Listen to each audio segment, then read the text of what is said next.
여러분 안녕하십니까, 강신업 변호사입니다. 푸틴과 트럼프, 트럼프와 푸틴 누가 더 세다고 생각하십니까? 둘 다 깡패 같죠.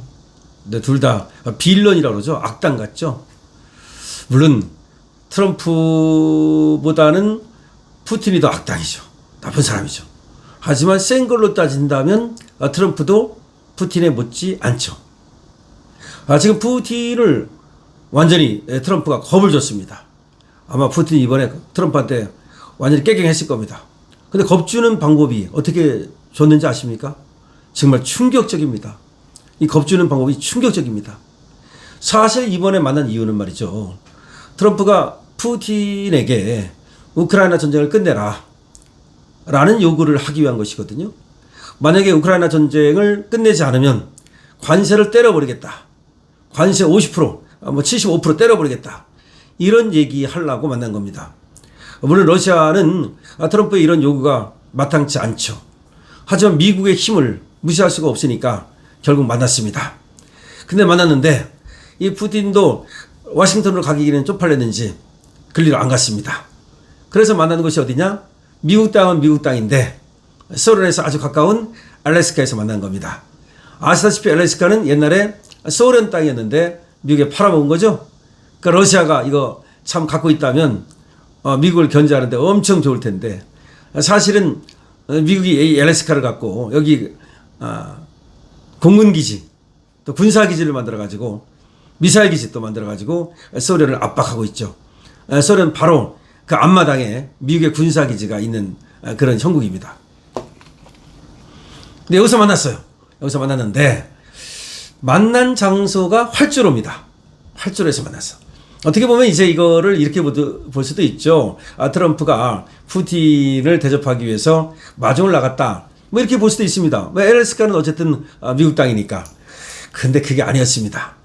여기가 이제 군사기지, 공군기지인데요, 이 환영식 행사가 이게 환영시라고 해야 될지 아니면 이게 완전히 이게 겁주는 건지, 저는 겁주는 거라고 생각을 하는데, 두 사람이 이제 만났습니다. 그래서 붉은 카펫을 이제 나란히 걸어갑니다. 저 앞에 연단이 보이는데요, 거기는 알래스카 2025라고 써 있어요.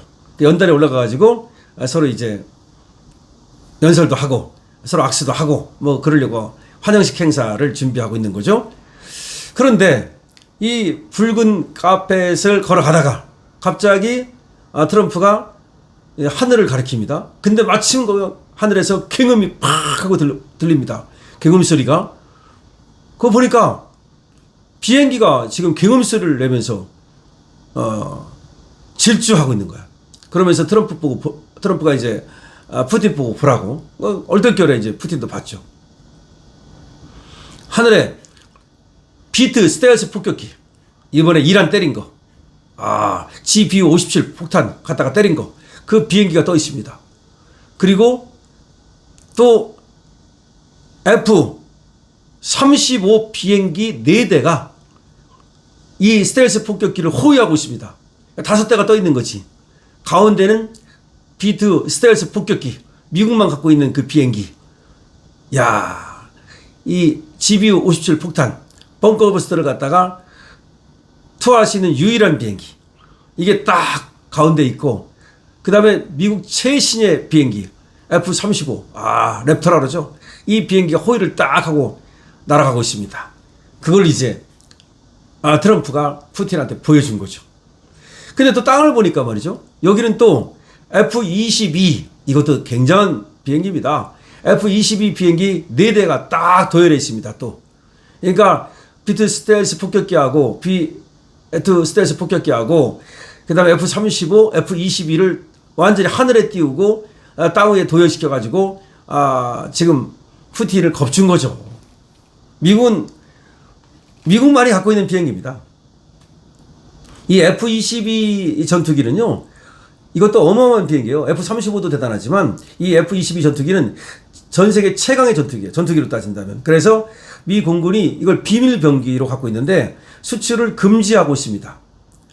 그러니까 푸틴의 이 도착에 맞춰가지고 미국이 활주로 환영식을 열었는데 미국의 군사력을 과시한 거죠.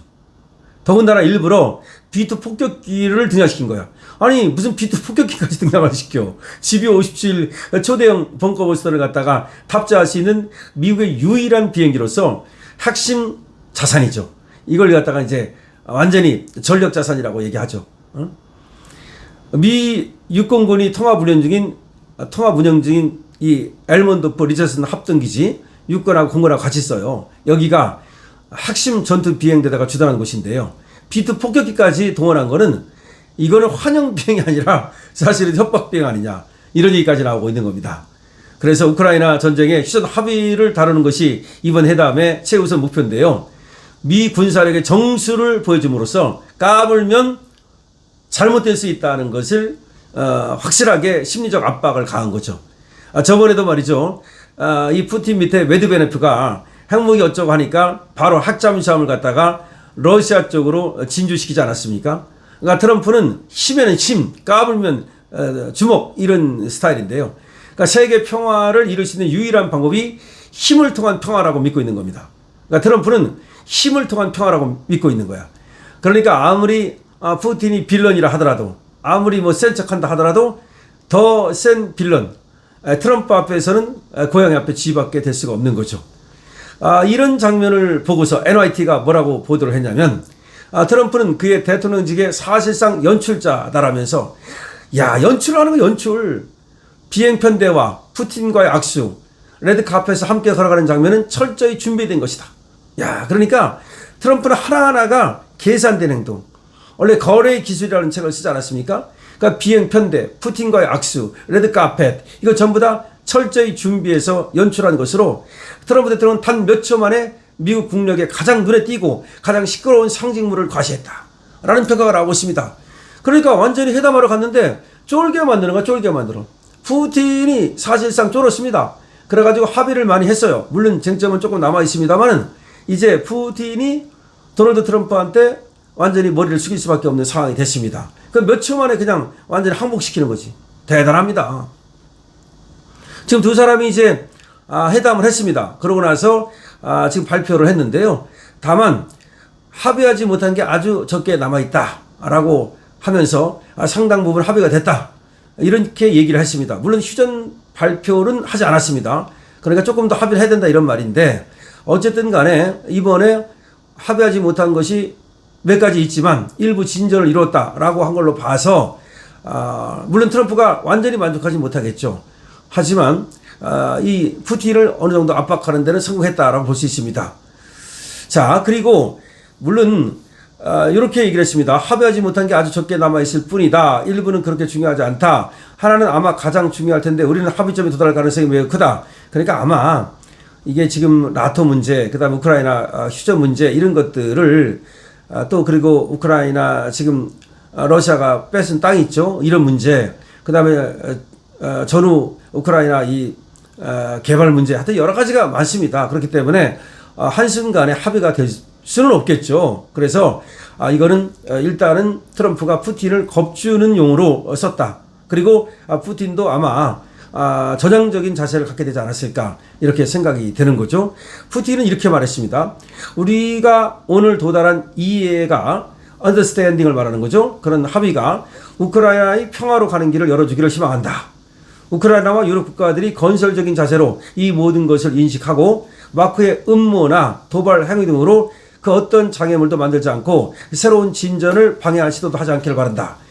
무슨 말이냐면 아마 이제 전적으로 합의는 못했지만 유럽 국가들과 미국이 전향적으로 좀 나온다면 자기도 합의할 마음이 있다 이런 얘기입니다. 그러면서 나토 국가가 혹시 우크라이나까지 끌어들여가지고 러시아를 갖다 압박할까봐 그걸 겁먹고 있는 거야. 그러니까 러시아 입장도 이해는 합니다. 왜냐하면 나토가 얼마나 강합니까? 거기다가 미국이 뒤에 있지. 우크라이나까지 뺏기면 말이죠. 나토 쪽으로. 그러면 그냥 자기는 무방비 상태가 되니까 러시아가 가지는 어떤 불안감도 이해는 됩니다. 그래서 어쨌든 우크라이나 이 휴전 이거는 어느 정도는 이제 좀 진전이 된 것 같은데 어쨌든 트럼프의 푸틴에 대한 이 협박 어마어마하죠. 정말 여러분들 이 협박을 어떻게 생각하십니까? 트럼프와 푸틴 중에 누가 더 빌런이라고 생각하십니까? 누가 더 세다고 생각하십니까? 여러분들의 의견을 기타 없이 많이 남겨주시기 바랍니다. 그리고 트럼프의 푸틴 이 협박하는 거 이재명에 대해서는 어떻게 할까요? 야, 지금 푸틴도 저렇게 압박을 하는데, 저렇게 그야말로 철저히 계산해서 완전히 깨고락치로 만드는데, 트럼프가 이재명을 불렀습니다. 이재명을 어떻게 대할까요? 여러분들의 의견을 많이 적어주시기 바랍니다. 강신업 TV입니다.